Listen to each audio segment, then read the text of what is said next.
민수기 1장부터 6장까지를 우리 같이 보셨고요. 1장과 2장에서는 이제 인구조사, 1차 인구조사를 했었고, 3장과 4장에서는 그때 빠져 있었던 레위인들 인구조사, 그리고 레위인들의 직무와 관련된 내용들을 같이 이렇게 보셨습니다. 그리고 5장에서는 이제 진을 정결케 하는 부분들, 병이 있을 때 격리시켜야 된다라는 부분들, 이것은 굉장히 앞으로 이스라엘 백성들이 공동체로 살아가야 되기 때문에 중요한 기준이 되었고요. 6장에서는 나시린의 제도에 대해서 또 이렇게 볼 수 있었습니다. 레위인과 제사장들만 하나님을 위해서 섬기는 삶이 아니라 이스라엘 모든 백성들에게 하나님께 자신의 삶을 드릴 수 있는 기회를 주시는 것을 같이 이렇게 보았습니다. 자, 오늘은 이제 7장부터 같이 민수기를 좀 살펴보도록 하겠습니다. 지금 이스라엘 백성들이 있는 위치가 어디죠? 7장의 위치 어디에 있어요? 시내 광야에 진치고 있습니다. 시내 광야에 있다. 지금 10장 들어가기 전까지는 그들이 시내 광야에 머무르고 있다. 지금 어디쯤 있는지는 우리가 좀 파악을 하고 가셔야 될 것 같습니다. 그래서 10장에서 드디어 이제 바란 광야, 하나님께서 목적하신 가데스 바네아로 이제 가게 되는데, 그 이전까지는 지금 시내 광야에 위치하고 있습니다. 아마 월로 따르면 1월 달이 해당이 되겠죠. 7장에는 굉장히 깁니다. 89절까지 기록이 되어져 있어요. 그런데 89절까지 막 새로운 내용이 89절까지 나와 있는 게 아니라 거의 컨트롤 C, 컨트롤 V 하듯이 이름만 빼고는 내용이 계속 반복이 됩니다. 몇 번 반복이 될까요? 12지파니까 12번이 반복이 돼요. 이제 12절부터가 이제 계속해서 반복이 되는데 무슨 내용이냐? 이 성막이 다 완공이 되었습니다. 그 배경에서 성막이 완공이 되었기 때문에, 자, 성막이 완공이 되면 굉장히 기쁜 날이죠. 하나님의 임재가 이제 그들 가운데, 백성 가운데 함께 하시는 거기 때문에 여기에 대해서 하나님 앞에 감사의 예물을 드리게 됩니다. 근데 감사 예물을 드리는데 누가 이 감사 예물을 앞장서서 드렸다고요? 누가 드렸을까요? 그 각 지파의 대표자들이, 인도자들이, 각 지파의 인도자들이 하나님 앞에 제물을 이렇게 드리는 것을 볼 수 있습니다. 제물도 바치는 순서가 딱 정해져 있어요. 동쪽 먼저 드리고, 동쪽은 어디 쪽이라고 그랬죠? 성막에서 출입문 쪽. 출입문 쪽이니까 가장 모범 보여야 되는 그쪽이죠. 모세와 아론의 장막이 있었던 그쪽, 출입문 쪽. 그래서 동쪽 지파가 드리고, 그 다음에 남쪽 지파, 서쪽 지파, 북쪽 지파. 그러면 이렇게 무슨 방향이 드는 것 같으세요? 동남서북이면 시계 방향 되죠. 시계 방향으로 이렇게 돌아가면서 제물을 하나님 앞에 드렸습니다. 뭘 드렸냐? 그들이 이제 드려진 양이 쭉 나와 있는데 12절부터 보시면 12절에 첫째 날 나와 있죠. 다음에 18절에 둘째 날, 24절 셋째 날, 30절 넷째 날, 36절 다섯째 날, 이게 좀 다르고요. 다음에 이름이 좀 다릅니다. 이게 18절고 나머지부터는 계속 거의 내용이 거의 동일한 내용으로 기록되어져 있습니다. 뭘 드렸냐면 13절을 보시면요. 그의 헌물은 성소의 세겔대로 130세겔 무게의 은반 하나와 70세겔 무게의 은발이 하나라. 이 두 그릇에는 소재물로 기름 섞은 고운 가루를 채웠고 14절 또 10세겔 무게의 금그릇 하나라. 그것에는 향을 채웠고 15절 또 번제물로 수송아지 한 마리와 순양 한 마리와 1년 된 어린 순양 한 마리이며 속죄제물로 순염소 한 마리이며 화목제물로 소 2마리와 순양 5마리와 순염소 5마리와 1년 된 어린 순양 5마리라. 이는 암미나답의 아들 나손의 헌물이었더라. 이렇게 나와 있어요. 자, 그리고 이 내용이 몇 번 반복된다고요? 12번 반복돼요. 자, 우리 같았으면 어떻게 했을 것 같아요? 이상과 같이 나머지 12지파도 그냥 좀 배려해주면 이름 정도, 유다 지파에는 누가 무슨 이렇게 했을 것 같은데 전혀 그러지 않고 아주 동일한 내용이 계속해서 반복이 되면서 어디까지 간다고요? 12절부터 시작된 것이 12번 반복하다 보니까 88절까지 계속 반복되어져 갑니다. 왜 이렇게 하셔야만 했을까를 생각을 해보는 거죠. 그래서 이제 제가 이제 분홍색 글씨로 써놓은 것이 그겁니다. 우리가 한 헌신은 뭐 하지 않으신다고요? 이하동문하지 않으신다. 우리 자매님들 애찬조 돌아가시잖아요. 그죠? 1조 자매님들 이름만 딱 거명하고 나머지 13조도 이와 같이 하였더라. 그렇게 하신다고요? 안 하신다는 거예요. 1조 자매님들은 이렇게 하고 또 어떤 이렇게 준비에 수고해서 이렇게 하고 그러면 나머지 조도 이런 식으로 1년간 애찬을 하였더라. 이렇게 하는 게 아니라 하나님은 각각의 우리가 수고한 대로 그것이 동일한 내용이라 할지라도 하나님께서는 전부 다 기록을 하시면서 우리가 행한 것 하나하나에 상을 주시고 싶어하는 모습을 그 마음을 읽을 수가 있습니다. 저희들이 이제 학년말 학기말 되면 선생님들이 하는 일이 제일 중요한 일이 있어요. 무슨 일을 할까요? 생활기록부를 해요. 생활기록부 하다 보면 똑같은 내용들을 하거든요. 그러다 보면 정말 다 27명 다 다른 내용으로 써줘야 되는데 쓰다 보면 그게 참 쉽지가 않아요. 왜냐하면 그 애들이 다른 걸 배운 것도 아니고 같은 거 배웠으니까 이거 잘하면 이거 잘하는 애가 한 명만 있는 게 아니라 여러 명 같이 잘하잖아요. 그러면 어떻게 할 것 같아요? 같은 내용이 있을까요? 없을까요? 있어요. 그래서 같은 내용을 또 이렇게 써줘. 이거 잘하는 애들 이거 잘해주고 써주고 때로는 정말 쓸 게 없는 애들도 있어요. 그럼 어떻게 해야 돼요? 찾아내는 거죠. 찾아내요. 뭐라도 빈칸으로 내릴 수는 없잖아요. 생활기록부를 빈칸으로 낼 수는 없으니까 뭐라도 찾아내는 거죠. 하나님께서 우리에게 하신 일들을 이렇게 쭉 언급을 하시면서 우리가 누구랑 똑같이 했다, 이하동문이다라고 하지 않고 우리가 행한 대로 하나하나에 대해서 기록하고 계신다라는 것은 우리에게 큰 은혜가 됩니다. 하나님 이하동문하지 않습니다. 기린노교회 성도들의 각각 행한 대로 갚아준다고 하셨지 퉁쳐가지고 하시지 않으신다라는 겁니다. 그리고 이제 읽다가 단비 같은 말씀이 하나 탁 마지막에 걸려요. 89절입니다. 여기도 쉬워요. 7, 8, 9예요. 민수기 7장 89절 7, 8, 9. 이건 굉장히 중요한 말씀인데 같이 한번 읽어보시겠습니다. 민수기 7장 89절입니다. 모세가 시작.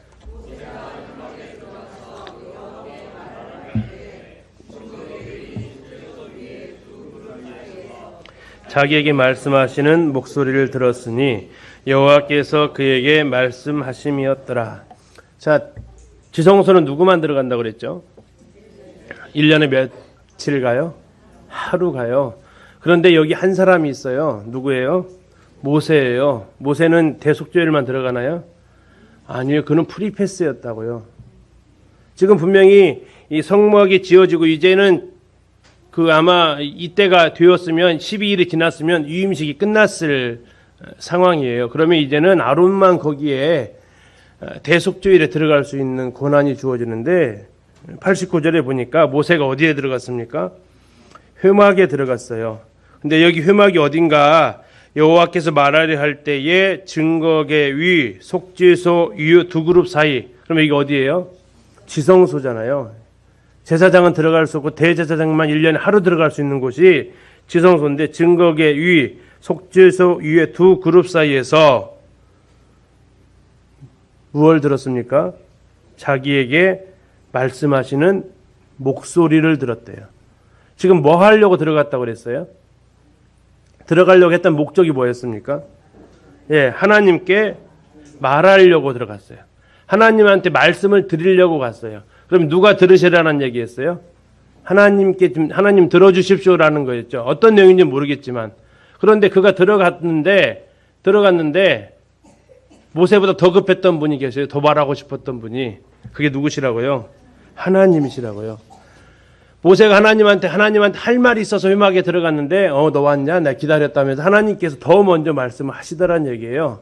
어떻게 말씀하십니까? 여호와께서 그에게 말씀하시는 그 목소리가 들려왔다는 얘기예요.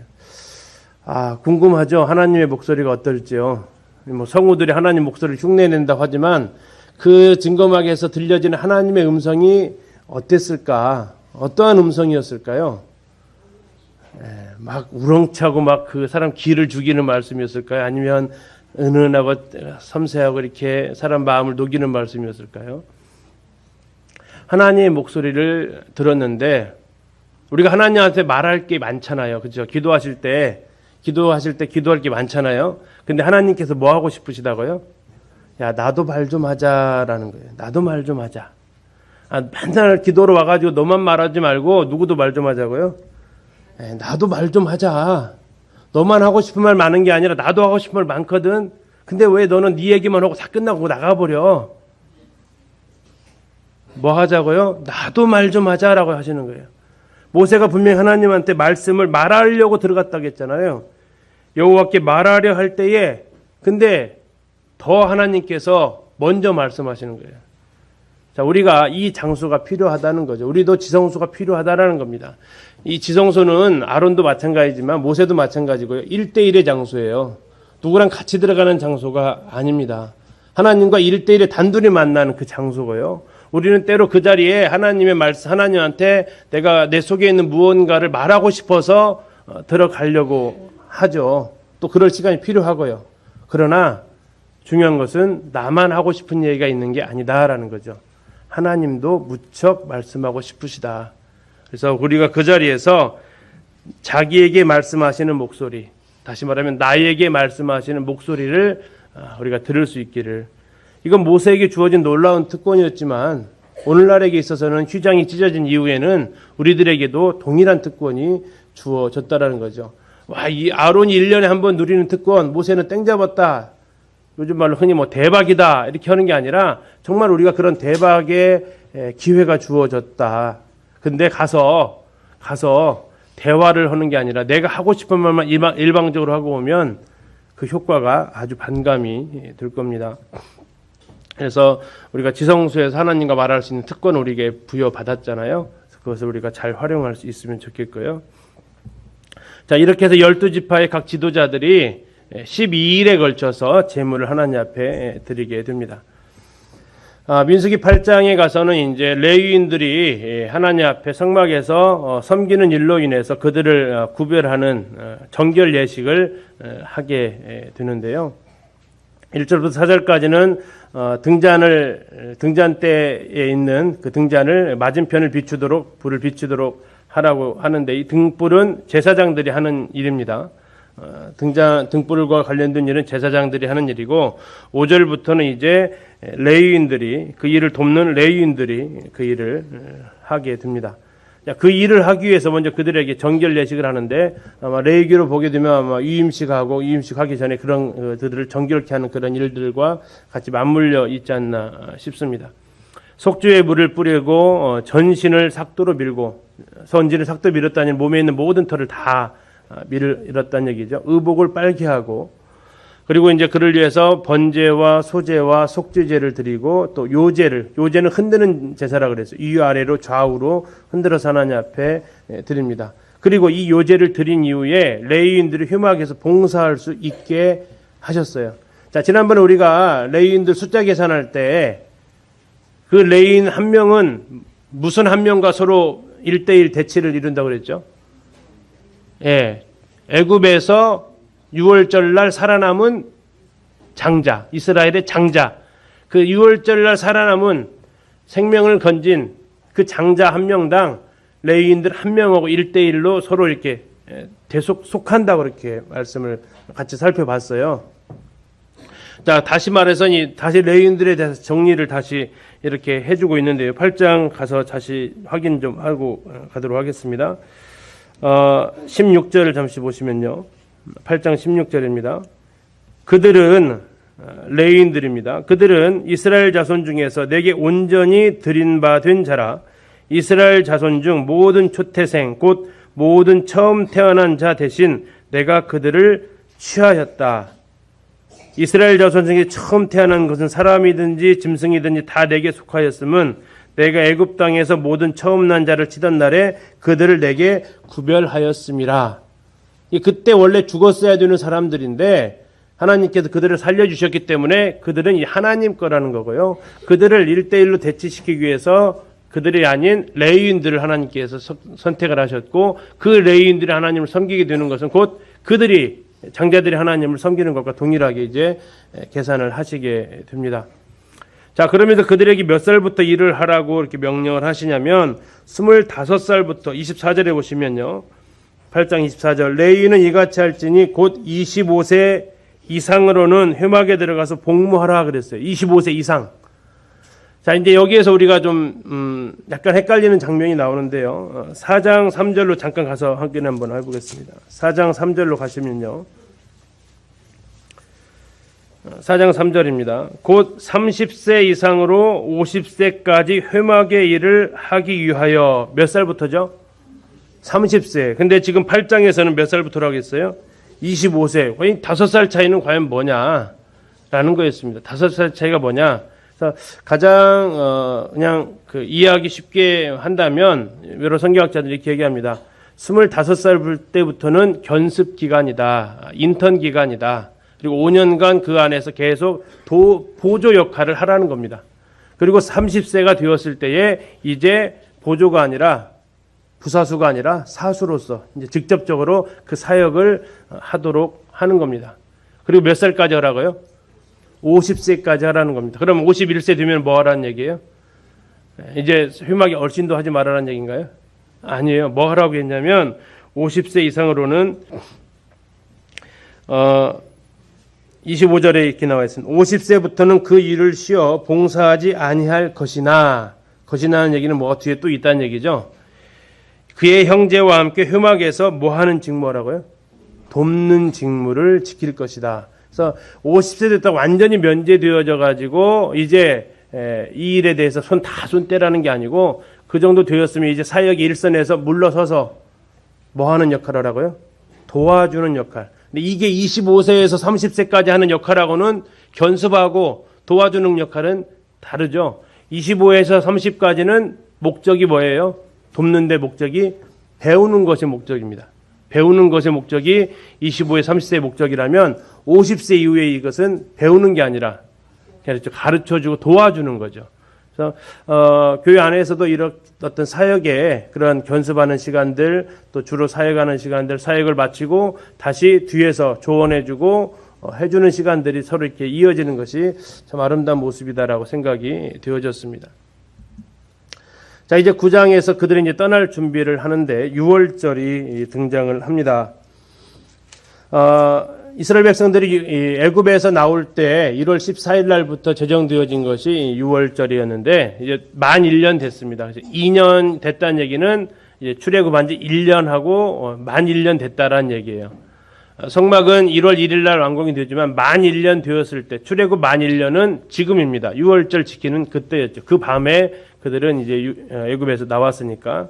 그래서 그들에게 동일한 날짜에 매년 이제 지키는 절기가 됐죠. 동일한 날짜 6월절을 지키라고 합니다. 근데 그때 이제 문제가 생긴 겁니다. 무슨 문제예요? 부정하게 된 사람이 있었다는 얘기예요. 왜요? 여기도 근 한 200만에 가까운 인구이기 때문에 낳고 죽고가 어떻다고요? 계속 반복된 겁니다. 계속 반복됐어요. 자, 우리가 잘 한번 생각해 보세요. 1차 인구조사하고 2차 인구조사가 숫자가 거의 비슷했죠. 대략 이 출애굽 인구를 몇 명으로 잡아요? 그냥 계산하기 쉽게 한 200만 잡죠. 200만. 장정만 60만이었으니까 200만 정도 잡으면 40년 동안에 200만 명이 죽었어요. 자, 이제 수학 잘하시는 분은 이제 빨리 굴려보시고 안 되시는 분은 계산기를 투기해 보십시오. 자, 40년간 200만이 죽었습니다. 그러면 1년에는 얼마가 죽었을까요? 200만 나누기 40년 하면 되죠. 예? 얼마 죽었어요? 50만 죽었어요? 5만 죽었어요? 예? 이렇게 많이 달라지면 안 되는데. 얼마 죽었어요? 자, 20년 만에 100만이 죽었어요. 20년 만에 100만 죽었죠. 맞죠? 그러면요. 10년 만에 50만 죽었어요.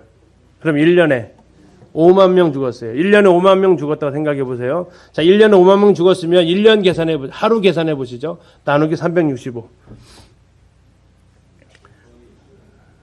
그냥 계산하기 좋게 나누기 한 250 하셔도 괜찮겠죠, 뭐. 몇 명이에요, 평균 하루에? 예? 하루에 100명 이상 죽어요.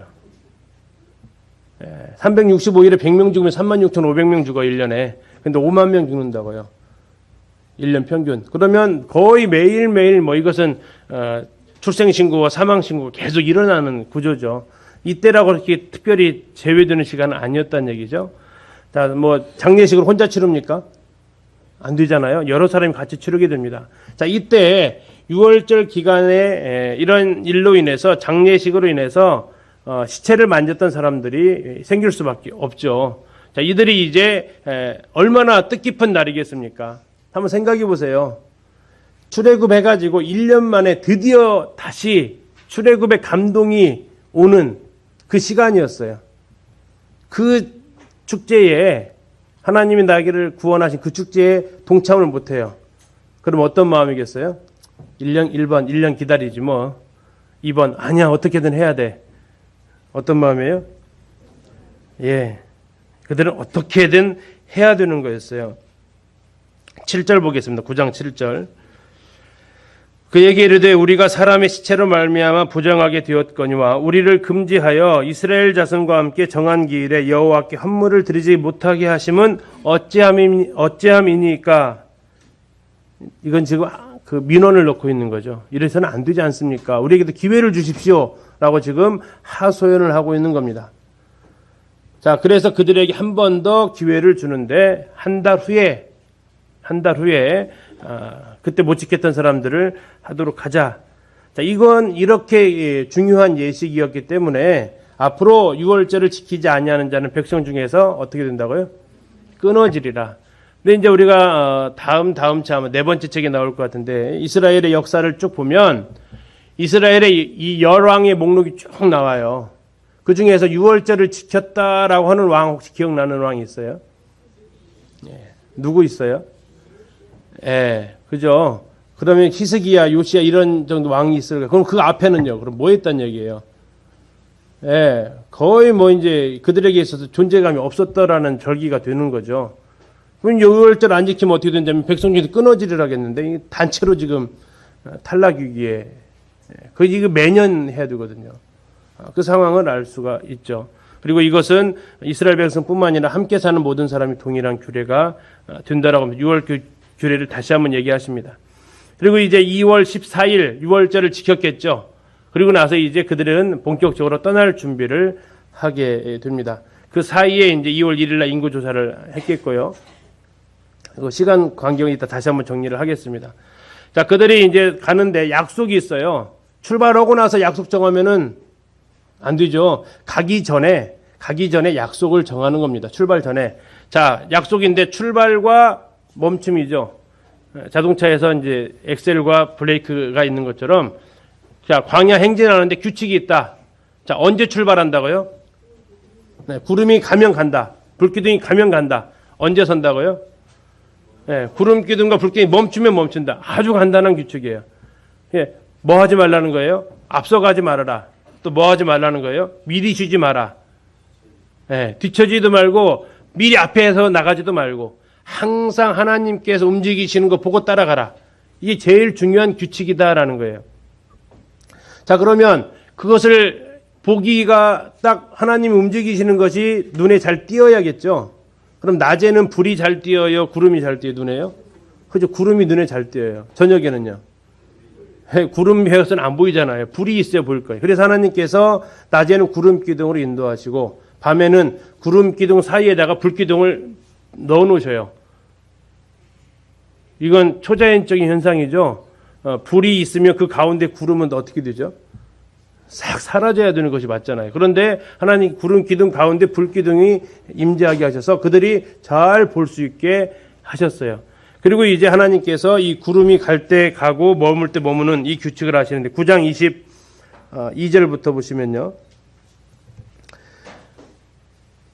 자, 21절부터 보실게요. 21절. 혹시 구름이 저녁부터 아침까지 있다가 아침에 그 구름이 떠오를 때는 그들이 행진하였고 구름이 밤낮 있다가 떠오르면 곧 행진하였으며 이틀이든지 한 달이든지 1년이든지 구름이 성막 위에 머물러 있을 동안에는 이스라엘 자손이 진영에서 머물고 행진하지 아니하다가 떠오르면 행진하였으니 곧 그들이 여호와의 명령을 따라 진을 치며 여호와의 명령을 따라 행진하고 또 모세를 통하여 이르신 여호와의 명령을 따라 여호와의 직임을 지켰더라.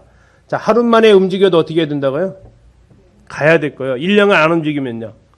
안 가야 됐다는 얘기. 이게 굉장히 단순한 규칙이죠. 지킬 수 있으시겠어요? 없으시겠어요? 쉽잖아요. 움직여 가면 가고 멈추면 멈추고. 쉬운 듯 하면서도 어때요? 네, 왜 어렵죠? 우리가 해보니까요. 이삿짐 싸는 게 힘들어요. 네, 또요. 왜 힘들까요? 이게 내 시간하고 하나님 시간하고 잘 맞아요? 안 맞아요? 안 맞아요. 우리가 때로 생각하면 이때쯤 좀 구름이 움직여야 될 것 같은데 구름은 어떻게 하고 있어요? 보통? 갈 생각을 안 하고 있죠. 이때쯤은 좀 서야 될 것 같은데 환경이 너무 많이 좀 움직였는데 이제 좀 서야 될 것 같은데 어때요? 계속 구름이 또 움직이고 있잖아요. 내가 생각하는 시간하고 하나님 타임하고 안 맞으니까 우리가 이게 쉽지가 않은 타임이죠. 자, 그래서 이것은 참 쉬운 부분이지만 이들에게 있어서 정말 이게 어려울 게 없겠다 하지만 그렇지만도 않더라라는 거죠.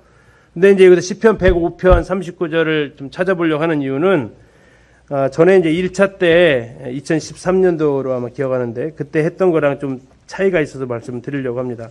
시편 105편 39절입니다.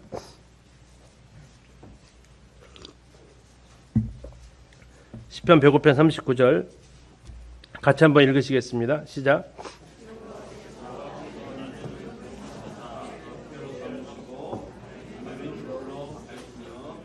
자, 거기 보시면 아마 1차 때 제가 2013년도인가 그때 했을 때 이렇게 말씀드렸던 것 같아요. 이 구름 기둥이 어디만큼 덮었을까라는 거였어요. 자, 1번 성막만 덮었다. 2번 전체 이스라엘 백성이 모든 진을 덮었다. 1번일까 2번일까요? 예? 예, 지금 이제 105편 39절을 한번 보시고 한번 이제 판단 한번 해보시죠. 자, 성막만 덮었을까요? 전체를 덮었을까요? 왜 전체를 덮으셨다고 생각하세요? 뭘 삼으셨대요? 덮개를 삼으셨대요. 자, 이것은 덮개를 삼으려고 했다는 얘기는 회막만 덮었을 때 이런 표현을 안 써요. 근데 이제 초기에 이 출애굽기나 민수기에는 그런 표현이 거의 없고 거의 회막 중심으로 구름 기둥과 불 기둥이 임재해 있었는데 시편을 가서 확인하고 보니까 시편에서 이렇게 말씀하잖아요. 낮에는 구름을 어떻게 하셨다고요? 펴버렸다고 쫙 폈다고요. 뭐 하려고요? 덮개를 만들기 위해서 펴셨다라고요. 덮개를 만들기 위해서. 그것은 이스라엘 진 전체를 하나님께서 구름으로 펴셨다라는 것을 보여주는 근거 구절이 되겠습니다. 그리고 밤에는 불로 밝히셨다. 그래서 앞에만 밝히면 한번 생각해 보세요. 앞에만 밤에 이동하는데 앞에 성막 앞에만 밝히면 뒤에는 가로등이 있나요? 없잖아요. 그러면 어떻게 돼요? 그렇죠. 막 다칠 수밖에 없죠. 그런데 하나님께서 낮에는 구름으로 그 뜨거운 햇볕으로부터 차광막을 쳐주시는 거죠. 그리고 밤에는 불기둥으로 불을 쭉 펴서 그들에게 길을 비춰주시면서 또 광야의 추위를 막아주시고, 자, 이런 하나님의 보호하심 가운데 그들이 진을 치고 머물고 이것을 반복했다라는 것을 확인할 수 있었습니다. 그래서 이거 확인하면서 더 많이 감사가 되었어요. 전에는 이제 출애굽기나 민수기 보면 딱 성막 위에만 이렇게 존재하는 것처럼 보였는데 그렇지 않고 하나님께서 구름을 펴셨다라고 얘기를 하시면서 참 감사가 되었습니다. 자, 이제 10장 드디어 출발을 하는데 이제 출발 준비를 합니다. 출발하기 위해서 뭘 만들어야 돼요? 신호를 보낼 걸 만들어야 돼요. 신호. 자, 보통 학교에서는 호루라기를 가지고 신호를 많이 합니다. 그렇죠? 근데 이 호루라기 갖고는 뭐 그때는 없었겠지만 소리가 한계가 있습니다. 그래서 가장 크게 들릴 수 있는 당시의 악기가 뭐예요? 나팔이죠, 나팔. 그리고 아까 지난번에 잠깐 보셨지만 양각 나팔 갖고는 이 소리가 참 쉽지 않아요. 그래서 뭘로 만들었어요? 은나팔을 만들었습니다. 은을 가지고 두들겨 만들어 가지고 제사장들이 이 나팔을 불도록 했는데 이 나팔을 가지고 무슨 용도로 쓰느냐? 자, 모이고 출발하고 전쟁하고 다음에 이게 무슨 어떤 특별한 날이고 이것을 알리는 용도로 쓰였어요. 은나팔 두 개를 다 동시에 불면 뭐 해야 돼요? 모여야 돼요. 두 개 다 불면 모이기. 한 개만 불면 다 모이는 게 아니고 누가 모여요? 예, 각 지휘관들이 모여요. 다음에 크게 불면 예, 이제 출발하라는 거예요. 출발. 다음에 전쟁하러 갈 때도요. 어떻게 해야 돼요? 크게 불어야 돼요. 이제 이건 군대를 모집해 놓고 이제 불기 때문에 당연히 우리 보고 가라는 게 아니라는 건 알겠죠. 그러면 하나님께서 그 나팔 소리 듣고 전쟁으로 가는구나. 내가 도와줄게라고 약속하세요. 그리고 그들에게 있어 중요한 여러 절기들이 있을 때 이 나팔을 불어서 하나님께 이스라엘 백성들한테 신호를 주는 용도로 사용했다라는 겁니다.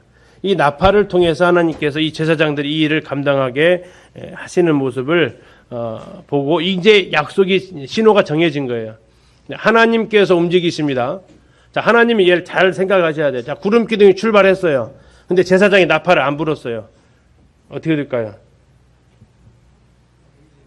출발 못하죠. 그럼 제사장은 나팔을 어떻게 불어야 돼요? 자기 불고 싶을 때 아니면 구름과 불기둥 보고 부는 거죠. 이게 나팔수가 굉장히 중요한 거예요. 나팔을 가진 사람은 자기 마음대로 나팔 불라고 가지고 있는 게 아니고 분명한 신호를 보고 하나님 움직이시는 것을 보고 같이 그 신호에 맞춰서 부르라는 거죠. 이게 이제 지금으로 말하면 나팔 분다라는 얘기, 이제 말씀 전한다라는 것과 연관지어서 보통 얘기할 수 있어요. 하나님 말씀도 마찬가지죠. 이 강단이 누구 개인적인 사사로운 이야기하라는 장소가 결코 아니죠. 하나님의 말씀을 분명히 분별해서 전해야 되는 자리가 되고 그 신호에 맞춰서 가야 된다라는 것을 생각하게 합니다. 자, 이제 은나팔 두 개가 드디어 부러졌어요. 그리고 이제 그들이 지난번 보셨던 10장 10절에서 11절에서 다시 한번 확인하고 가실게요. 이런 부분들은 좀 밑줄을 쳐놓으시면 나중에 성경 읽으실 때 도움이 되십니다. 10장 11절 둘째 해 둘째 달 20날에 구름이 증거의 성막에서 뭐 했어요? 떠오름에 여기다가 이제 그 가로 열고 한 구절 더 써놓으면 떠오름에 뭐 했을까요? 그렇죠. 제사장이 뭐 했다고 해야 돼요. 제사장이 나팔을 크게 분이 이렇게 들어가면 딱 맞겠죠. 자, 그럴 때 이스라엘 자손이 이제 출발을 드디어 하게 됩니다. 얼마나 그 행렬이 웅대했을까 한번 생각해 보세요. 지금 거의 한 11개월 동안 계속 그 시내 광야에 머물러 있었어요. 11개월 동안 무슨 일이 있었어요? 10계명 받았죠. 그죠? 그러다가 우상 숭배하다가 깨졌다가 다시 10계명 받았죠. 10계명 받는 동안만 모세가 80일간 금식을 해야만 했고요. 거의 한 3개월 가까이. 그렇죠. 그 다음에 이제 모세가 또 뭘 가지고 내려와요? 성막의 시경을 가져오죠. 그리고 나서 성막을 만들죠. 여기 성막을 드디어 다 만들고 그 다음 뭐 했어요? 제사장 유임식하고 지도자들 예물 바치고 그 다음에 유월절 지키고 인구조사하고 유월절 못 지켰다는 사람 다시 인구조사 6월절 또 한번 지키게 하고 다 이제 약속 신호 다 정하고 드디어 출발하고 딱 외치는 거예요. 자, 얼마나 그들이 설레임 가운데 출발했을까 한번 그 상황을 한번 떠올려 보시면 좋겠습니다. 자, 그들이 이제 바란 광야를 향해서 가는데 여호와께서 명령하신 것을 따라서 그들이 이제 행진을 한 겁니다. 아까 9장에서 보셨어요. 그리고 이제 그 순서가 정해져 있는데요. 지금 이제 보시는 대로 이 순서로 가요. 제일 앞에서 누가 서 있어요? 네, 언약궤가 갑니다. 언약궤가 출발하고 그 다음에 일진이 갑니다. 일진 동쪽에 있는 지파가 가요. 그 다음에 성막에 관련된 그 기구가 가고 그 다음에 이진, 다음에 여러 가지 성물들이 있죠. 뭐 있어요? 진설병이라든지 분향단이라든지 촛대라든지 등대라든지 이런 게 가고 그 다음에 삼진, 사진이 가요. 이렇게 쭉 진행을 하게 되는데 이때 이제 모세가 그의 처남이었던 호밥한테 같이 가자라고 그래요. 자, 이제 이건 이제 보통 두 가지 의견이 갈려요. 첫 번째는 어떤 의견일 것 같으세요? 굳이 데려갈 필요가 있었냐라는 거예요. 굳이 데려갈 필요가 있었냐? 왜요? 하나님께서 지금 앞에 가시면 따라가면 되는데 굳이 데려갈 필요가 있었냐라는 겁니다. 또 하나의 의견은 뭘까요? 데려가는 이유가 뭐라고 나와 있죠? 왜 데려가야 되는데 왜 같이 가자고 그러죠? 왜 같이 가자고 그래요? 우리의 눈 역할을 할 수 있다고 그래요. 자, 10장 31절 보시겠습니다. 10장 31절. 모세가 이르되 청하건대 우리를 떠나지 마소서. 당신은 우리가 광야에서 어떻게 진칠지를 아나니 우리의 눈이 되리이다. 자, 같이 가는 목적은 인도하라는 거였어요? 아니면 뭐였어요? 진을 어떻게 칠지에 200만이라는 인구가 이 지형에서 어떻게 진을 배치해야 이 지역을 워낙 잘 알고 있으니까 거기에 대한 도움이 필요했다. 인도자가 아니라 진을 치는 실제적인 실무자가 필요했다. 그래서 이 두 가지가 갈려요. 데리고 가는 게 좋았다. 굳이 데리고 갈 필요 있었냐. 자, 성도님들의 선택은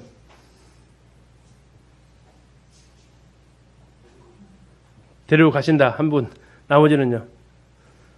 그럼 모세가 결정하게 해라. 나는 모르겠다. 뭐 그 정도 생각이신가요? 그러면 하나 더. 그 뒤에 지금 호밥이 어떻게 했는가는 나와 있지가 않아요. 그죠? 따라갔을까요? 안 따라갔을까요? 나 같으면 따라갔다, 안 따라갔다, 그러면 이제. 안 따라갔어요? 따라갔어요? 여기서는 답이 안 나오죠? 어디는 나올까요? 가나안 땅 들어가 보면 나와요. 가나안 땅 들어가서 이드로의 후손, 이드로의 아들이 호밥이거든요. 그러니까 이드로의 후손이 가나안 땅에 거주했냐, 안 했냐로 이제 확인을 하게 돼요. 거주했을까, 안 했을까요? 모세의 장인, 모세의 처갓집이 가나안 땅에 기거했을까 안 했을까요? 양태형 지금 잘하시죠? 정말 말씀도 전하셨잖아요. 했어요 안 했어요? 예, 맞아요. 하셨어요. 했단 말이에요. 모세의 장인 쪽이 그 이스라엘 가나안 땅에 들어가요. 그러면 아마도 호밥이 가지 않았을까 하는 생각을 합니다.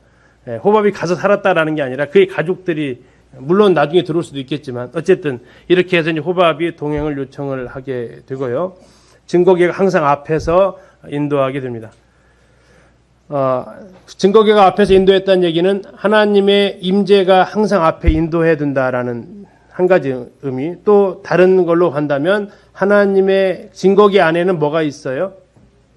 말씀이 있죠. 십계명이 있잖아요. 그래서 항상 하나님의 말씀이 앞에서 인도해야 된다라는 그런 의미를 같이 가지고 있습니다. 그러면서 이제 모세가 기도문을 하나를 만들어 내는데요. 35절에서 기도문을 만듭니다. 35절.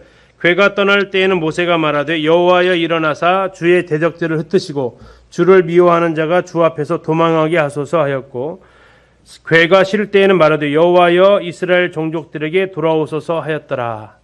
자, 출발하면 하나님 먼저 가셔서 싹 평탄케 해주시고 이제 우리가 쉴 때는 우리 가운데 다시 오셔서 우리와 함께 거하여 주십시오. 이게 하루 집을 나서시기 전에 내일도 하루 사시잖아요. 내일 하루 사시기 전에 우리가 드려볼 수 있는 기도가 아닌가 싶습니다. 출발하기 전에 하루를 출발하기 전에 하나님 일어나셔서 주의 대적들을 흩으시고 주를 미워하는 자가 주 앞에서 도망하게 하소서. 주 앞에서 도망한다는 얘기는 결국 누구 앞에 도망하는 거예요? 우리 앞에 도망하는 거잖아요. 그들이 얼씬도 못하게 하는 거죠. 그리고 하루를 마치고 다시 이제 우리가 쉴 때는 다시 주님 앞에 그런 거죠. 주님 다시 우리와 이제 함께 그동안 하루 동안 함께 하셨던 것에 대해서 감사하고 기도하는.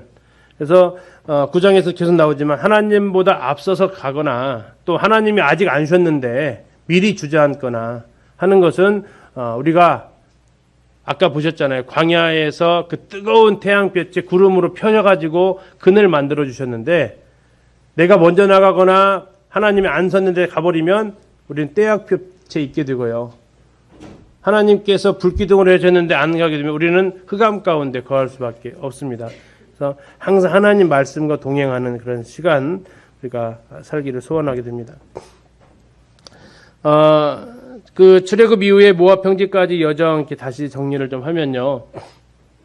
자, 1월 14일 날은 애굽에 있었습니다. 1년. 그리고 그날 저녁에 6월절이 있었고요. 그 다음 날 이제 그들은 저녁에 1월 15일 날 낮에 뭐 하냐면 수금하러 다녀요. 수금하러. 이집트 사람들한테 자, 금 좀 달라고 하면 다 줘야 돼요. 옷감 달라면 다 줘요. 다 내주게 해요. 그리고 15일 날 저녁에 드디어 출발을 이집트에서 나오게 됩니다. 그리고 3월 1일 날, 이것은 날짜는 약간 차이가 있는데 3월 1일 날 시내 광야에 도착하는데요. 이것은 이스라엘 사람들도 이렇게 보통 생각을 합니다. 이유가 뭐냐면 그들은 오순절 날 그들이 지켰던 77절 날 율법을 받았다라고 이야기를 해요. 그러면 이때부터 약 계산해 가지고 50일에 해당되는 것은 3월 달이거든요. 그래서 그날 기준해 가지고 그들은 율법을 받았다라고 하기 때문에 유대인들도 이 날짜를 지지하는데 이건 한 세 가지 의미가 있다고 지난 말씀드렸어요. 자, 광야에 도착을 했고 그리고 나서 도착한 이후에 몇 달 지났어요? 한 10개월 지났죠. 10개월 동안에 아까 글에 있었던 율법 2번에 걸쳐서 받고 다시 성막 식양 받고 성막 완공하고 드디어 1월 1일 날 성막이 완성이 됩니다. 그리고 나서 유임식하고 족장들 예문을 받게 되죠. 1월 14일 날 첫 번째 유월절을 광야에서 지킵니다. 그리고 2월 1일 날 첫 번째 인구조사를 하게 되고 이때 못 지켰던 유월절 못 지켰던 사람들을 위해서 다시 한번 두 번째 유월절을 하게 됩니다. 그리고 2월 20날 아까 10장 11절에 보셨던 대로 이제 시내 광야로 출발을 합니다. 시내 광야에서 바란 광야로 출발을 하게 돼요. 그리고 이제 불과 며칠 만에요. 3일 만에 아까 그 장엄한 출발하고 여기서 작심삼일이 나왔을지 모르겠어요. 불과 3일 만에 그들은 하나님 앞에 범죄하기 시작합니다. 범죄하기 시작을 해요. 그래서 그들이 오늘 가게 될 곳인데 다베라 기브로 핫다와에서 또 하세롯에서는 모세를 미리암과 아론이 모세를 비방하는 사건이 하세롯에서 일어납니다. 이 내용들이 계속해서 하다가 드디어 이제 가데스 바네아에 가게 되고 거기에서 정탐꾼을 보냈다가 40일 동안 정탐을 하고 돌아왔는데 2명 찬성하고 나머지 10명 반대하죠. 그래서 그들이 계속 뺑뺑이를 돌게 됩니다. 그리고 이제 40년에 되는 날 민수기 20장에 드디어 나오는데 40년 1월 달에 미리암이 죽고 5월 달에 아론이 죽습니다. 그리고 이제 11월 달에 드디어 모압 평지에서 모세가 이스라엘 백성들한테 말하는 이 과정이 모압 평지까지 쭉 과정이 이루어지고 있습니다. 아마 이건 자료 없을 텐데 지금 그 자료가 제가 편집을 잘못해가지고 한 3페이지가 같은 게 나왔을 거예요. 이해해 주시고요. 자, 출애굽 경로 이게 보통 고전적인 경로고요. 이게 이제 새로운 경로 이렇게 하는데 지금 어디가 있냐면 시내 광야 여기에 있다고 좀 생각하시면 돼요. 지금 여기에서 약 한 11개월 이상 머물렀다는 얘기입니다. 율법 받고 성막 받고 성막 완공하고 출발했어요. 출발해가지고 딱 3일 만에 도착한 곳이 다베라에 도착합니다. 다베라. 그리고 좀 있다가 그들이 기브롯 핫다와에 도착을 해요. 사실 여기는 이제 물음표를 다 썩어 놓는 게 더 맞습니다. 그리고 이제 14장 가면 가데스 바네아 여기까지 이제 도착을 하게 됩니다. 오늘 좀 이 일정을 일단은 좀 보실 거고요. 이쪽에 이제 이 김성학 씨 주장대로 이렇게 하게 되면 시내산이 여기가 아니고요. 이쪽으로 가게 됩니다. 이쪽에. 그래서 좀 다르니까 뭐 참고 나중에 이것은 뭐 인터넷 치시면 나오니까. 자, 지금 어쨌든 저는 이제 이걸로 지금 기준을 잡고 하겠습니다. 시내산에서 그 다음 장소가 다베라지로 갑니다. 자, 민수기 11장인데요. 이제 민수기는 본보기라고 그랬어요. 계속해서 이스라엘 백성들이 광야에서 하나님 앞에 불평하고 하나님께서 그러니까 심판하시고 심판하니까 다시 하나님 앞에 싹싹 빌고 그러니까 하나님께서 다시 구원해 주시고 그러면서 그쪽 지명이 이것 때문에 지명 이름이 생겨요. 그 지명 생각하면 생각하라는 얘기예요. 맞아. 우리가 그때 하나님 앞에 불순종했었지. 근데 이 불평, 심판, 간구, 구원 이 사이클은 나중에 또 한 번 반복이 돼요. 어디서요? 사사기에서 비슷한 사이클을 또 타요. 다시 말하면 본보기를 민수기를 통해서 보여줬는데 그들이 본보기를 어떻게 했어요? 제대로 본 땄죠. 제대로 본을 땄어요. 따라하라고 본보기가 아닌데 하지 말라는 본보기인데 사사기로 가보니까 그대로 따라하고 있어요. 이게 보통 부모님들 얘기하시잖아요. 정말 닮으라는 건 안 닮고 담지 말라는 건 쏙 빼닮고, 예, 담지 말라고 했는데 그걸 닮아 있는 이런 모습이 이제 등장하는데, 이게 성막 받고 율법 받고 첫 번째 어기는 장면입니다. 뭐 이게 대략 한 3일밖에 안 되는 거리상으로 그렇습니다. 거리상으로 뭐 여기에 2월 거기 나와 23일 날 이렇게 했다는 게 보통 한 사흘쯤밖에 안 되는 거리에서 이렇게 일어난 사건이 되는데요. 그들 가운데서 이제 원망을 하기 시작합니다. 원망을 해요. 첫 번째, 7번째 이게 지금 원망하는 사건인데, 어디서 원망이 들려왔냐면 진 가운데가 아니라 어디서 원망을 했어요? 진 끝에서 원망을 해요. 자, 진 끝인데 동서남북 중에서 어디였을 것 같으세요? 아무도 모르죠. 자, 진 성막 있고 레위 지파 있고 그다음에 12지파가 세 지파씩 진을 쳤잖아요. 그런데 진 끝에 있는 사람들이 하나님 앞에 불평을 하기 시작을 했다라는 거예요. 근데 그쪽 지역에서 그러면서 하나님께서 하늘에서 불이 내려와서 심판을 하세요. 그러면서 그쪽 지역 이름이 생기는데 그쪽 지명 이름이 뭐라고요? 다베라라고. 다베라 뜻은 여호와의 불이 그들 중에 붙었다. 하나님의 불로서 심판받았다라는 거예요. 그쪽 원래 다베라가 아니고 심판받으면서 지명 이름이 생겨버렸다고요. 자, 그러면 이제 한번 혼났으면 잘 가야 될 텐데 또 그러지 않죠. 4절부터 또 한 번 갑니다. 자, 이번에는 이제 무슨 문제냐면 11장 4절 보세요. 4절. 11장 4절. 그들 중에 누가 있었어요? 섞여 사는 다른 인종들이 있어요. 이게 그 화의 근원입니다. 다음에 그들이 무엇을 품었습니까? 탐욕을 품었다. 욕심이에요, 욕심.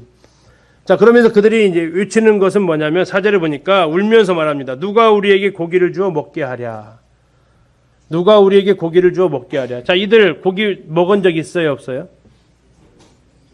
있었잖아요. 출애굽기 16장에 보면 고기 먹은 적 있었거든요. 메추라기 먹었거든요. 그런데 이제 아마 시내 광야에 있을 때는 별로 못 먹었는가 봐요. 만나만 먹었는지 이제 고기를 다시 그들이 이제 찾기 시작합니다.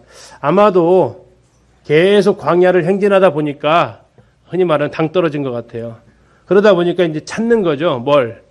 이제 이 영양분을 좀 줘라라고 이제 불평을 하는 것 같아요. 근데 하나님한테 그냥 좋게 어떻게 하면 돼요?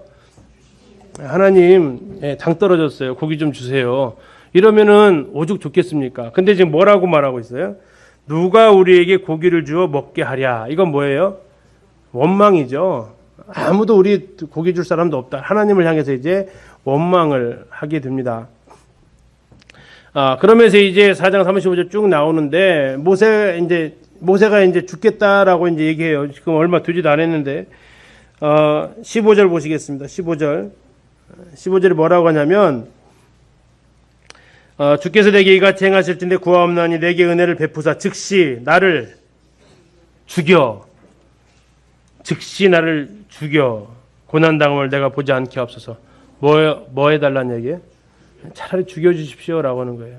고통이 얼마나 큰 나를 생각하게 됩니다. 그래서 하나님께서 이제 개입을 하십니다. 그러면서 장로와 지도자 될 만한 사람 70명 세워라. 자, 분명히 한번 생각해 보세요. 분명히 시내산 도착했을 때 이드로가 와가지고 모세가 재판하는 것을 보면서 무슨 제안을 했었죠? 너 재판 다 못한다. 예, 1000부장, 100부장, 50부장, 10부장 세워서 일을 해라. 한 거죠. 근데 지금 이 상황에서 그들이 그 역할을 전혀 못한 것 같아요. 그리고 이제 그것이 안 되니까 다시 어떻게 합니까? 새로운 리더십을 하나님께서 지금 세우라고 하세요. 장로와 지도자들만 사람 70명 세워라. 그리고 내가 정말 싫을 정도로, 신물 날 정도로 고기 주겠다. 근데 이제 모세가 얘기합니다. 뭐라고 한다고요? 감사합니다 해야 될 거 아니에요. 근데 모세가 뭐라고 그래요? 뭐라고 합니까? 22절 보겠습니다. 22절, 11장 22절. 그들을 위하여 양떼와 숫떼를 잡은들 조카오며 바다의 모든 고기를 모은들 조카오리이까. 하나님 뭐하라는 얘기예요? 한 번은 인정합니다. 왜? 한 번은 경험이 있잖아요. 근데 지금 어떻게 하시겠다고 하셨어요? 어떻게 하시겠다고 했어요? 고기를? 예. 질리게 주겠다고 했거든요. 그러니까 하나님, 이건 한 달 동안 먹인다는 것은요, 지금 있는 거 다 잡아도 안 돼요. 그리고 홍해가 그렇게 멀리 떨어져 저 바닷가에 있는 고기 다 해도 안 될 거려. 그러니까 이제 하나님께서 뭐라고 하시냐면 23절 보겠습니다. 23절. 여호와께서 모세에게 이르시되 여호와의 손이 짧으냐? 창세기 18장 14절에 여호와의 손이 짧아졌느냐라는 비슷한 표현이 나와요. 여호와의 손이 짧으냐? 여호와의 손이 짧으냐? 너 같은 줄 아냐? 자, 그러면서 하나님께서 하시겠다고 하십니다. 그리고 이제 70인을 모으는데 70인 중에 다 나오는 게 아니라 두 사람이 안 나와요. 진영에서 안 나오는데, 그런데 거기에서 이제 안 나왔는데도 불구하고 그들이 예언을 하니까 여호수아가 와서 이제 고자질을 하는 거죠. 2명 안 나왔는데 그들도 예언해요. 그러니까 이제 모세가 어떻게 합니까? 하든 말든 난 정말 저 사람들이 다 다시 말하면 인도자 되었으면 좋겠다라고 이야기를 합니다. 괜찮다. 자, 그러면서 하나님께서 메추라기를 보내주십니다. 31절 보십니다. 11장 31절. 바람이 여호와에게서 나와 바다에서부터 메추라기를 모아 진영 곁 이쪽 저쪽 곧 진영 사방으로 각기 하루길 되는 지면이 2규빗쯤에 내리게 한지라. 이게 이제 원어로 봤을 때 두 가지 의미를 가지고 있어요. 첫째는 높이가 한 2규빗이면 얼마예요? 1m 안쪽으로 메추라기가 다 있는 거예요. 그럼 어떻게 할 수 있어요? 강훈이도 잡을 수 있거든요. 1m 정도 있으면 잡을 수 있어요. 그게 첫 번째 의미 하나 있고, 또 하나는 쌓이기를 2규빗 정도는 쌓였다라고 해석을 또 가능해요. 메추라기가 1m 정도 이렇게 그냥 두께를 형성하고 지금 온 거예요. 그럼 뭐 할 수 있어요? 그냥 이렇게 하면은 다 잡는 거죠. 자, 그런데 얼마를 모았다고요? 32절 끝에 보니까 백성이 일어나 그날 종일 종야, 하루 종일, 그 다음날 그 이튿날 종일토록 하루 종일, 며칠? 이틀간 종일토록 뭐만 했어요? 메추라기만 잡았어요. 그랬더니 적게 모은 자도 얼마예요? 10호멜. 여기 호멜이 1호멜이 얼마예요? 220리터예요. 1호멜이 220리터. 대략 키로수로 계산하면 한 200kg 정도 된다고 생각하시라고요. 물론 고체니까 그러지만, 그러면 10호멜이면 얼마라고요? 2200리터짜리. 그러면 2200kg 정도 잡으면 한 2톤 정도 된다고요. 자, 이게 어떻게 했냐면 그들이 자기들을 위하여 진영 사면에 뭐 했어요? 펴두었습니다. 실컷 잡았죠. 실컷. 이틀간 아주 신나게 잡았을 겁니다. 아무 생각 없이. 그런데 이제 이건 이제 말리는 것도 이제 큰 일 중에 됐겠죠. 뭐 잘 아시겠지만 광야 물도 제대로 없는데 그들이 잡아서 어떻게 했을 겁니다. 자, 이제 그러면서 하나님께서 그들에게 이제 진노하시는데요. 그곳 이름을 34절 그곳 이름을 기브롯 핫다와라 불렀다. 왜 그 뜻은 뭐예요? 탐욕의 무덤이라는 뜻을 가지고 있습니다. 탐욕의 무덤. 그래서 이 시나이 반도에 가면 이 기브롯 핫다와가 있는데요. 이렇게 생겼어요. 자, 그리고 그들은 이제 어디로 도착을 하게 되냐면 35절 11장 35절 기브롯 핫다와에서 행진해서 어디로 갔어요? 하세롯으로 갑니다. 하세롯. 지금 위치가 지금 변경되어지고 있어요. 자, 다베라, 기브롯 핫다와 그 다음에 하세롯으로 갑니다. 하세롯에 도착해서 일어난 일이 민수기 12장 사건이 일어납니다. 거기에서 모세가 방금 전 사건에서 스트레스를 좀 많이 받으셨잖아요. 그렇죠? 기브롯 핫다와에서 스트레스를 좀 많이 받으셔서 그러신지 구스 여자를 이렇게 취하세요. 근데 그것을 가지고 이제 미리암과 아론이 비방을 합니다. 그러자 이 본심은 이게 아니었다라는 거예요. 12장을 보세요. 12장 1절에 모세가 구스 여자를 취하였더니 그 구스 여자를 취하였으므로 미리암과 아론이 모세를 비방하니라. 그들이 이르되, 자, 비방했으면 여기서 뭐라고 말해야 될 것 같아요? 왜 네가 구스 여자를 취하느냐? 안에 있는 사람이 이렇게 말했으면 이게 정확하겠죠. 근데 지금 뭐라고 말했냐면 여호와께서 모세와만 말씀하셨느냐 우리와도 말씀하지 아니하셨느냐. 이 본심은 다른 데 있었다는 얘기예요. 자, 아까 우리 7장에서 보셨어요. 회막 지성소에 누구만 들어갔어요? 모세만 계속 프리패스를 하는 거죠. 근데 이것을 바라보고 있었던 아론은 들어가고 싶어도 나 1년에 딱 하루 가서 말하는 것도 아니고 정말 정말 죽을 물 무릅쓰고 제사 지내고 와야 되는데 모세는 들어갔다 대화하고 나오고 이렇게 하고 미리암은 아예 뭐 그런 제사장 그런 얼씬도 못하고 하니까 이제 불만이 생긴 거죠. 내가 저를 갈대상자에서 구해준 게 누군데 뭐 이런저런 생각 하면서 이제 원망을 하는 거예요. 하나님 너한테만 말씀했냐? 우리한테도 말씀하지 않았냐? 이렇게 이제 하는 겁니다. 근데 그걸 누가 들으셨다고 했어요? 네, 여호와께서 이 말을 들으셨더라 했어요. 자, 3절 같이 한번 읽겠습니다. 시작. 이 사람 모세는 온유함이 지면의 모든 사람보다 더하더라. 모세오경을 누가 썼다고 그랬죠? 모세가 썼잖아요. 그렇죠? 근데 3절을 모세가 썼겠죠. 예, 자타가 공인한다고 해야 될까요?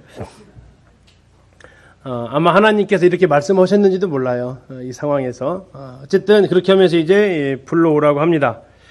그리고 세 사람을 회막으로 나오라고 하시면서 이제 그들이 회막으로 갑니다. 그리고 그들에게 이야기를 해요. 뭐라고 얘기합니까? 8절 보겠습니다. 이건 이제 아론하고 미리암한테 들으라고 하는 겁니다. 그와는 모세와는 내가 대면하여 명백히 말하고 은밀한 말로 하지 아니하며 그는 또 여호와의 형상을 보거늘 너희가 어찌하여 내 종 모세 비방하기를 두려워하지 아니하느냐. 여호와께서 그들을 향하여 진노하시고 떠나셨다. 하나님께서 굉장히 크게 대노를 하십니다. 이제 나중에 13장 14장 가서 보시겠지만 하나님께서 되게 화내실 때가 있어요. 그냥 일반적으로 심판하시는 장면도 있지만 하나님께서 자신의 본심을 드러내시면서 직접적으로 대놓고 화내시는 장면이 있어요. 그런 장면을 우리가 좀 더 주의 깊게 봐야 될 필요가 있어요. 왜? 하나님이 어느 타이밍에 굉장히 진노하시느냐라는 거예요. 수험생들은 출제자의 출제 의도를 잘 파악해야 돼요. 그래야 헛공부를 안 하거든요. 동일하게 우리가 성경을 보면서 하나님께서 언제 어느 타이밍에 화내시는가를 잘 보셔야 우리가 그런 실수를 안 할 수 있다는 얘기예요. 근데 지금 이 타이밍이 굉장히 화내시는 장면이에요. 어떻게 했냐면 야 불러와 다 데리고 와 일로. 그러면서 너희 둘 똑똑히 들어 하면서 8절 얘기를 하신 거예요. 감히 네가 지금 모세를 비방하냐? 그리고 그것을 아주 겁없이 하냐? 하면서 더 들어볼 것도 없이 9절에 어떻게 하셨다고요? 여호와께서 그들을 향하여 뭐 하셨고? 진노하시고 어떠셨다고요? 떠나버리셨어요.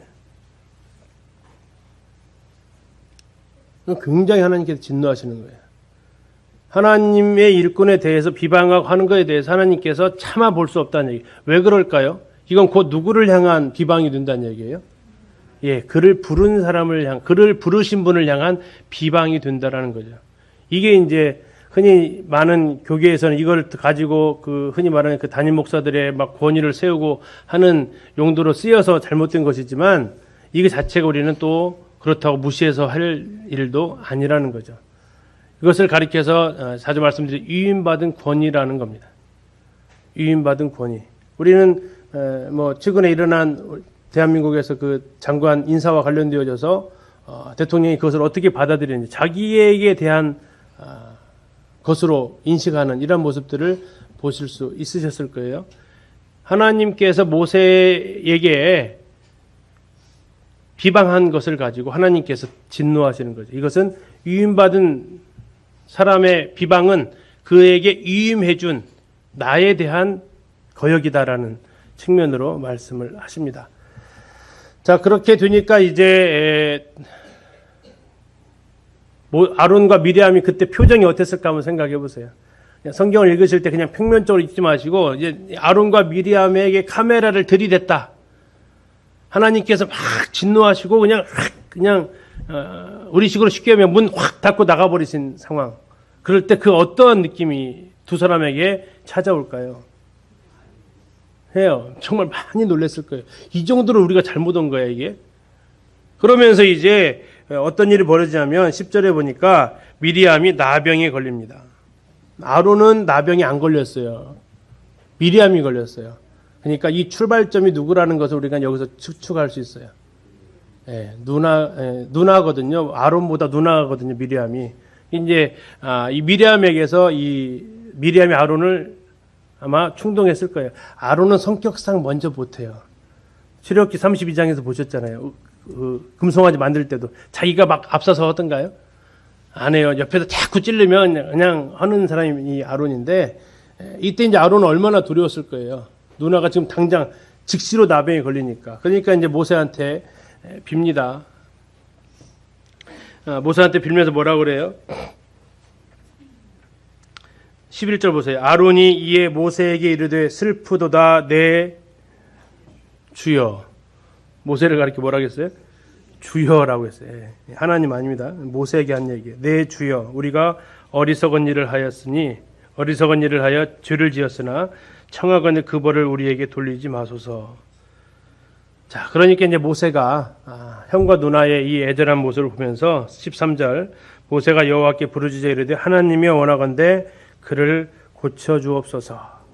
그러니까 하나님께서 또 나가셨는데 또 언제 오셨어요?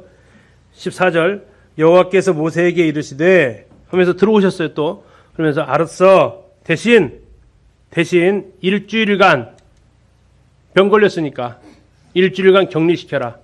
왜 그렇게 해주느냐? 격리시키는 이유를 얘기를 하시는데 14절 보시면 그의 아버지가 그의 얼굴에 침을 뱉었을지라도 그가 이래 동안 부끄러워하지 않겠느냐.